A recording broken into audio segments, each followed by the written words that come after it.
এখন যদি আমি আপনাকে প্রশ্ন করি আপনার বেস্ট ফ্রেন্ডকে, আপনি বলবেন কিন্তু এই মোবাইল ফোন।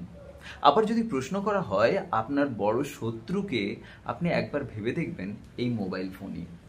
কিন্তু কিভাবে? বন্ধুত্বের দিকটা আমরা এত বেশি এখন ক্লোজ হয়ে গেছি, ফোন ছাড়া বোধহয় থাকতেই পারবো না। ফোন ভাবতে পারি না কিছুক্ষণের জন্য, কত ঘন্টার জন্য 1 ঘন্টা আমরা ফোন ছেড়ে থাকি কোথায়, হাতটা আস্তে আস্তে আমাদের ওই ফোনের দিকটাতেই খোঁজার চেষ্টা করবে। যাই হোক, তার মানে বেস্ট ফ্রেন্ড হচ্ছে ফোন। কিন্তু শত্রু, শত্রু কি ফোন? এটা আমরা মানতেই চাই না যে ফোনই হলো আমাদের শত্রু। সে যাই হোক, বড়দের সাথে কিভাবে এই ফোনের শত্রুতা, সে না হয় আমি অন্য কোনো দিন আলোচনা করব। আজ বরং আলোচনা করি ছোট বাচ্চাদের ওপরে কিভাবে এর এফেক্ট পড়ে। আমি একজন টিচার, আর আমার স্টুডেন্টসদের মধ্যে আমি বিভিন্ন রকমের বিহেভিয়ারের চেঞ্জ দেখেছি। ছোট বাচ্চারা বর্তমান দিনে একেবারেই কিন্তু পড়াশোনার প্রতি মনোযোগ হারিয়ে ফেলছে। তারা পড়াশোনা মনেই রাখতে পারছে না। যতই যা পড়াও তা যেন তাদের কাছে প্রেশার মনে হচ্ছে, মুখস্থ কিছুতেই হচ্ছে না, মনে থাকছে না।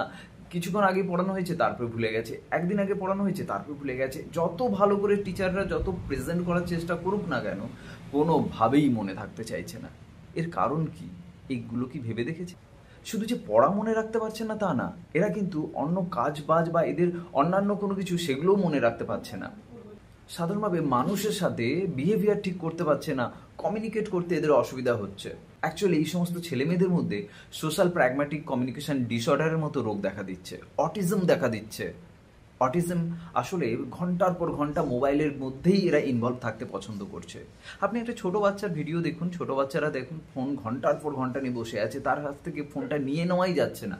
ফোন নিতে গেলেই এরা ভীষণ রকমভাবে কান্নাকাটি করছে বা নিজের উপরে আঘাত করছে, হাতের উপরে কামড়ে দিচ্ছে, মাথা গিয়ে দেওয়ালে ঠুকিয়ে দিচ্ছে, হাতে পায়ে মশা কামড়াচ্ছে, পিঁপড়ে কামড়াচ্ছে। বুঝতে পারছে না এরা, মা বাবারা বুঝতে পারছে না তার ছেলেমেয়েরা আস্তে আস্তে কোথায় যাচ্ছে, তার ছেলেমেয়েদের কি ক্ষতি হচ্ছে সেটা কিন্তু বুঝছেন না।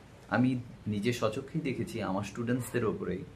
আমার স্টুডেন্টসরা, কিছু স্টুডেন্টস আছে যারা ভালো তাড়াতাড়ি লিখে ফেলতে পারছে, আর কিছু স্টুডেন্টস রয়েছে যারা পড়া বোঝালে বুঝতে তো পারে কিন্তু মনে রাখতে পারে না, লিখতে দিলে লিখতে পারে না, লিখতে পারছেই না, লিখতে পারে না নয়, লিখতে পারছেই না। মোবাইল থেকে শুরু করে বাবা মায়েদের অবহেলা এই সমস্ত ছেলে মেয়েদেরকে এখানে নিয়ে এসে পৌঁছেছে। অতিরিক্ত মোবাইল ফোনে থাকার ফলে যে সমস্ত রোগগুলো হয় বাচ্চাদের মধ্যে সব থেকে বেশি, সেগুলো হচ্ছে আই প্রবলেমস চলে আসছে। এদের মধ্যে এই কম বয়সেই চোখে দেখার পাওয়ারটা ভীষণ রকমভাবে কমে যাচ্ছে। আর বয়স বাড়তে বাড়তে আমাদের সময় কেন, আমাদের বুড়ো বয়সে, মানে আমাদের মা বাবাদের বয়সে গিয়ে হয়তো ওরা চোখে দেখতেই পাবে না, এতটা পাওয়ার লাগাতে হবে। আর দীর্ঘ সময় ফোনের দিকে তাকিয়ে থাকার ফলে ছেলে মেয়েদের মধ্যে মায়োপিয়া রোগ দেখা দিচ্ছে। মায়োপিয়া কি? দূরের দৃষ্টি ক্ষমতা কমে যাওয়া, দূরের দিকে বোর্ডে লেখা কিছু দেখতে পাচ্ছে না, সামনের বেঞ্চে বসেও বোর্ডের লেখা পড়তে পারছে না। এগুলো কিন্তু আমাদেরই গাফিলতি। এছাড়াও ফোনের দিকে দীর্ঘ সময় তাকিয়ে থাকার ফলে ফোন থেকে নির্গত ব্লু লাইট, যা আপনার ঘুম নিয়ন্ত্রণকে বাধা দিতে পারে।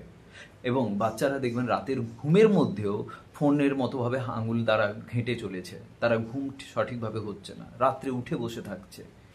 বাবা মারাও অতিরিক্ত কাজের মধ্যে ব্যস্ত থাকার দরুন বাচ্চাদেরকে সঠিকভাবে সময় দিচ্ছেন না, তাদেরকে খেলতে ছাড়ছেন না, তাদেরকে বাড়ির মধ্যেই আবদ্ধ করে রেখে দিয়েছেন, আর মোবাইল নামক বস্তুটি দিয়ে তাদেরকে খেলাধুলো ওতেই শেখাচ্ছেন।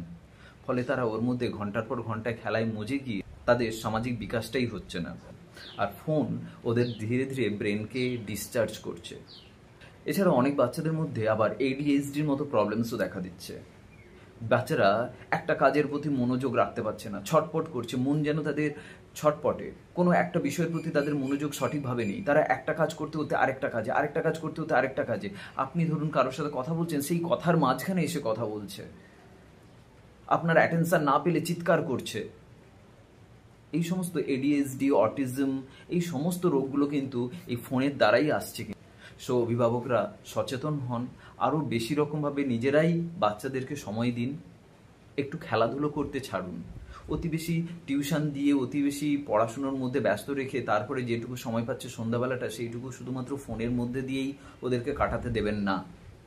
ওদেরকে খেলতে দিন, খেলার মধ্যে দিয়ে ওদের মানসিক বিকাশ সব থেকে বেশি রকমভাবে ঘটে। যতই কাঁদুক এরা, যতই উৎপাত করুক, যতই চিৎকার করুক, ফোন থেকে এদেরকে দূরে রাখুন। শিশুর 0 থেকে 5 বছর পর্যন্ত 90% ব্রেন ডেভেলপমেন্ট কিন্তু এই বয়সেই হয়ে থাকে। তাই এই বয়সেই যতটা পারবেন ফোন থেকে ডিটাচ করিয়ে আপনি জ্ঞান লাভ করুন।